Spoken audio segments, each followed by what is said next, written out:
Until now, Europe has been a geopolitical teenager, like those teenagers that don't want to leave the house of the parents. They live under the responsibility of the parents. So I think we have to assume our own defense.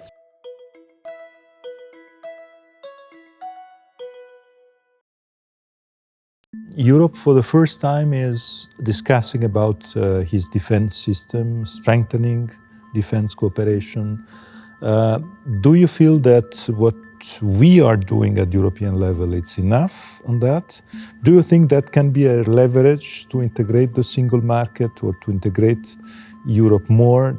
Do you feel that it can be a sort of leverage for a more competitive Europe? Because defense means investment in innovation, for instance, and this innovation is the topic where today we are lagging behind the US, it's so clear.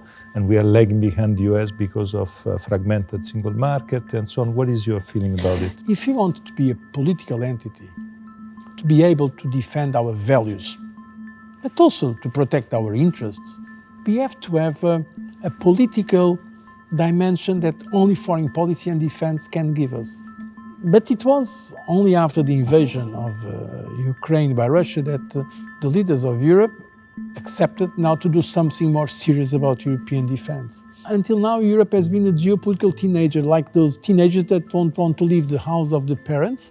They live under the responsibility of the parents. So I think we have to assume our own defense, so because of what it means for the other matters, and you mentioned several, Enrico, like European economy, European competitiveness. As we have seen recently, the trade agreement with the US, in fact, it's not a reciprocal trade, it's a symmetric agreement. If it was just on trade terms, it would not be acceptable. But because Europe continues to depend so much on the United States from a strategic point of view, it accepted it. So we need to invest in defense, not because we want war, but precisely to avoid war. The old Latin adagio, si vis pacem para bellum. If you want peace, prepare for war. But the European defense is not just about military expenditure, it's about dual-use technology, about AI, about cybersecurity. And we have seen also part of the great American success in technological revolution has been, in fact, supported by the defense efforts. The Chinese are doing more or less the same with another format in terms of the public sector, but in fact they are investing heavily in dual-use technologies. So I believe the decisions taken by Europe are the right ones now, and we should do it just not in terms of military expenditure, but security-related investment that could also make a kind of renewal of the European industrial base. You were the president of the Commission, worked at the, I would say, biggest dimension of Europe, up to 28, so the Big Bang of 2004, and then Romania, Bulgaria, Croatia, Western Balkans, there is the Moldova discussion, there is this Georgia discussion, Ukraine. Do you, I would say, agree the fact that the enlargement has been a big push, a big boost? Or do you agree with those saying that all the problems started with the enlargement? Which is your feeling about it? I think the most important success of European integration history is, without a doubt, the enlargement. I call it the reunification of Europe. Countries that were before either part of the Soviet Union, like the three Baltic countries, or countries that were in fact under the hegemony of the Soviet Union, in the Comecon or in the Warsaw Pact, they wanted to join the European Union. I remember that when it was the collapse of the Soviet Union and the fall of the Berlin Wall, most economists were predicting a great future for Ukraine, because Ukraine has many more natural resources than Poland, and Poland not so much. Poland is an economic miracle. And now Poland is here and Ukraine much behind. By the way, there is a very important report of the World Bank that calls the biggest convergence machine. Look at my own country, Portugal, or country, Spain, where we are, how Spain was before joining the European Union. And now, a very modern country.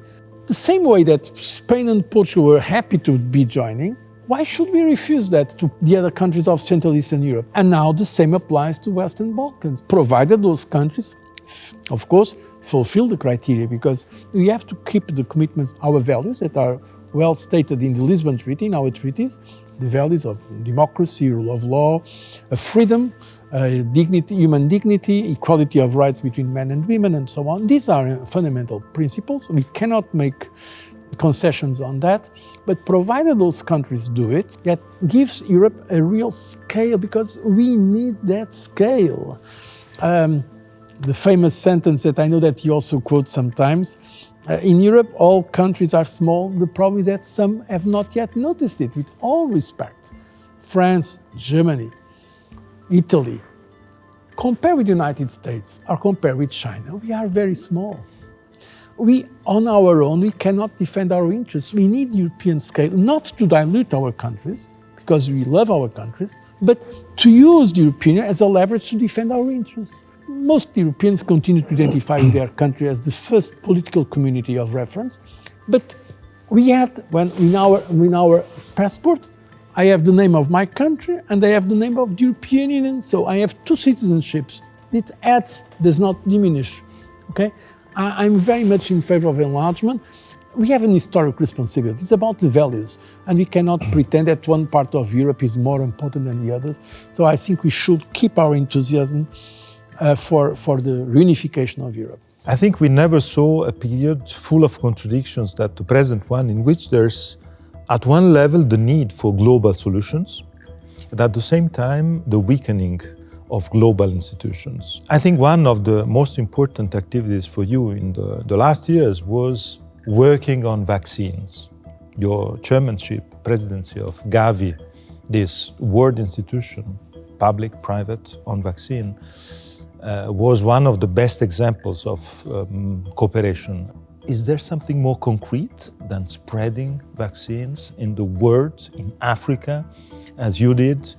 And at the same time, is it possible to do so without strong multilateral institutions? Yes. So first of all, I think, as you said, there is a real crisis in multilateralism today. Namely, the United Nations system is somehow blocked immediately at the Security Council because of competition between the biggest powers. So today we have a more fragmented, polarized global order than before, and which is regrettable, because precisely as you just said, for global problems we should have global solutions with the global community working for it. Gavi, in the context of this difficult situation, is doing well. The mission is save the lives of children. It's very powerful because it's for some concrete mission where we can show results. It was created 25 years ago by the World Health Organization, UNICEF, the World Bank, and the Gates Foundation. And we have NGOs, and we have also research institutes and independent members. By the way, the chair of the board is independent members. In fact, the first chairman of the board of the Vaccine Fund was Nelson Mandela. Legally speaking, Gavi is a Fondation de droit suisse. It's a Swiss law foundation. But de facto, it's an international organization. I think we need, globally speaking, to try to find new templates, somehow public-private, and around a precise goal that can mobilize forces, both from the political spectrum, but also from those that have a specific interest or concern about a specific mission. You mentioned Nelson Mandela, and Nelson Mandela brings me to think that the year 2025 has been the great year of the first G20 on the African soil. South African leadership in the name of Mandela. What is your feeling about today multilateral organizations? Are there good news? For instance, the COP system. What do you think will be the mandate of the next Secretary General of the UN? Unfortunately, I don't think we are doing very well in the multilateral system today, because some of the most important stakeholders are not really present. The United States now is not a member. It's the only country that is not a member of the Paris Climate Agreement, and I really regret it. because even with different positions, it will be better to be present. The G20, in fact, it was the European Union in the financial crisis. It was myself as President of the Commission and the rotating president at that time, President Sarkozy of France. We went to speak with George W. Bush at Camp David to tell him, look, the G8 is not sufficient. If you want to avoid full-scale protectionism or the fragmentation of the global community because of this financial crisis, we need to have China, we need to have India, we need to have Brazil. That's how we organized the first G20 summit. It was 2008 in Washington. In South Africa, there was some disappointment that the United States were not present, and other countries that they did not even send the president. It's the countries that are not backing sufficiently the United Nations, or some countries are not sufficiently committed to the G20. My experience of G20 was that it was very useful.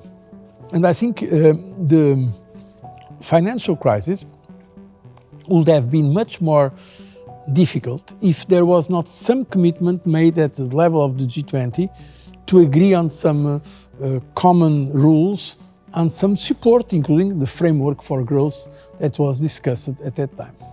And if you have to say which is the mandate, the most important mission for the next Secretary General of the UN? Peace.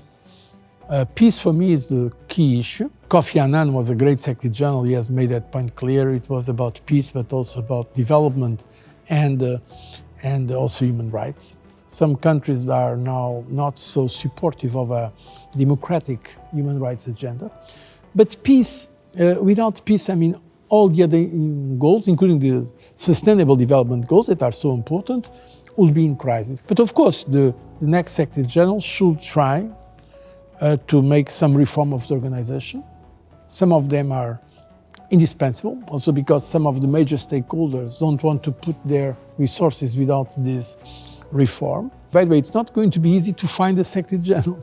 More likely will be from another continent. As you know, there is a rotation. It seems that it is time for a Latin American. Yes, why not? But it has to be someone that the Americans can live with, the Russians and the Chinese, which is not easy. I think for the Europeans it will be easier. I like it. Very positive message, and we will keep fighting in that direction. Thank you very much. Thank you, Enrico.